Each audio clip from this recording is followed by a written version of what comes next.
അതിപ്പോ നമ്മള് കയറ്റൂലേ? നോക്കിയാ ഒരു 10 റുപ്യ ഈസി ആയിട്ടിക്കാ. എളുപ്പം വേണ്ട കേട്ടോ, ഈസി മതി. 10 റുപ്യ മതിട്ടോ. ഒരു 50 റുപ്യ ആയിക്കോട്ടെ. അത് ഇച്ചല്ല, കെട്ടിയോക്കാ. ഓക്ക് നാട്ടെത്താനും പറയാ, അതൊരു പോരെ. ഫോൺ ഏതാ? അതെനിക്കറിയില്ലടാ. ബടായി ഫോണേ. അതല്ല, സിം ഏതാ? ഇത് ഭയ നോക്കിയടാ. പിന്നെ ഈ ചാർജ് കൊടുക്കണ പരിപാടി എങ്ങനെയാടാ? ഫോണേ വിളിക്കാതിരുന്നാ മതി. തന്നെ വിളിക്കാതാ മതി. അനക്ക് എന്തിന്റെ കാടാ? ഇച്ചോ? അല്ല, ഈ ഇരിക്കുന്നവന്. എന്താ നിങ്ങൾ ഈ പറയണേ? പെണ്ണ് കെട്ടിക്കേണ്ട സമയത്ത് ബാപ്പാര് ചെയ്തു കൊടുത്തില്ലേ ഇങ്ങനെയൊക്കെ ഉണ്ടാവും. നിന്റെ അടുത്തുനിന്ന് ഈസി ചാർജ് ചെയ്തതാ എന്റെ തെറ്റ്. എത്ര ദിവസമായിട്ടാ ഫോൺ വിളിച്ച് ശല്യപ്പെടുത്താൻ തുടങ്ങിയിട്ട്? ആങ്ങളേനോട് പറയണ്ടെന്ന് എഴുതിട്ടാ.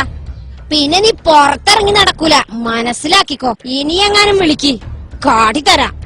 ഈ മാരത്തെ ആണുങ്ങളുടെ അടുത്തുനിന്ന് ഇനി പെണ്ണുങ്ങൾ ഈസി ചാർജ് ചെയ്യരുത്.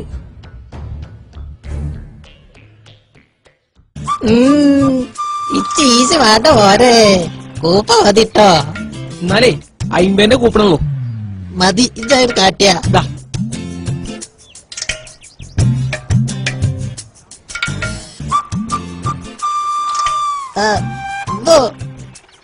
നമ്പർ എഴുതിയെടുത്തട്ടോ. കൂപ്പ നമ്പർ എഴുതിക്കട്ടോ. 24 35 99 11 56 73 71 05 ഒക്കെ എഴുതിയെടുത്തില്ലപ്പോ. ചാർജ് ചെയ്താട്ടാ. ഇവിടെ ഇരുന്ന ഏതായാലും മുതലായി.